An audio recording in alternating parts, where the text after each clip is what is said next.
পঞ্চায়েত নির্বাচন ঘোষণা করা হয়েছে। এর আগে রাজ্যের মাননীয় মুখ্যমন্ত্রী বলেছিলেন 100% বিজেপিকে পঞ্চায়েতে জয়লাভ করতে হবে। তারপর থেকে গোটা রাজ্য জুড়ে একটা রাজনৈতিক পরিবেশ অস্থিরতা তৈরি করা হয়েছে।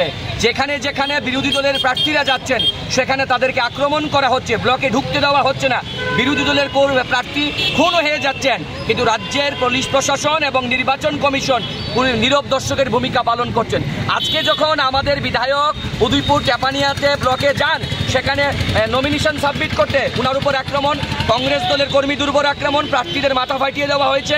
মাননীয় সভাপতি আশিস সাহা যখন বক্সনগর ব্লকে যান, উনাকে রাস্তায় আটকে দেওয়া হয়, বোম ছুঁড়ে মারা হয়, গোটা রাজ্য জুড়ে একটা অস্থির পরিবেশ তৈরি হয়েছে। এর প্রতিবাদ জানিয়ে আজকে আমরা আগরতলা সদর জেলা কংগ্রেসের পক্ষ থেকে একটা বিক্ষোভ প্রতিবাদী মিছিল করছি। আমরা জানান দিতে চাইছি বিজেপিকে, রক্ত ঝরিয়ে এবং সন্ত্রাস করে কংগ্রেসকে রুখা যায় না এবং কংগ্রেস গণতন্ত্রের পক্ষে শেষ রক্তবিন্দু পর্যন্ত লড়াই করবে।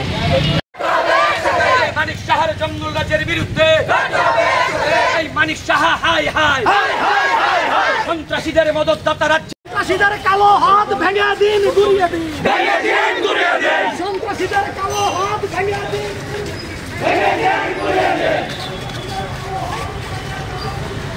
মানিক সাহা জঙ্গল রাজ্যের বিরুদ্ধে, বিজেপি সরকারের জঙ্গল রাজ্যের বিরুদ্ধে, বিজেপি সরকারের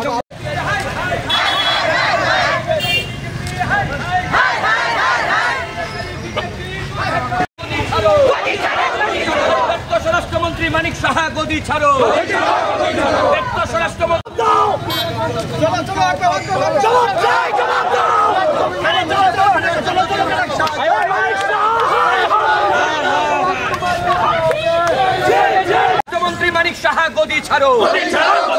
দিকে দিকে কংগ্রেস কর্মীদের উপর আক্রমণ কার সাথে? স্বরাষ্ট্রমন্ত্রী মানিক সাহা জবাব চাই, জবাব দাও।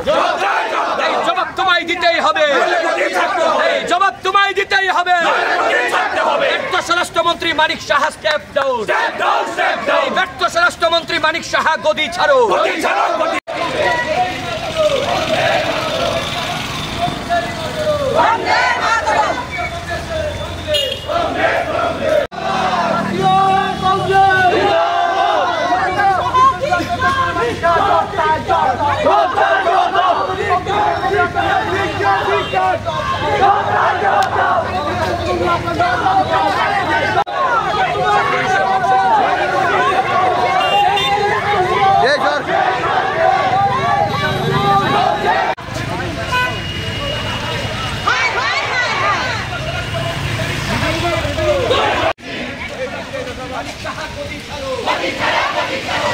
মুখ্যমন্ত্রী মানিক সাহার বিরুদ্ধে ব্যর্থ মুখ্যমন্ত্রী মানিক সাহা হাই হাই, ব্যর্থ মুখ্যমন্ত্রী মানিক সাহা গদি ছাড়ো। High high Saha high high, Saha high high.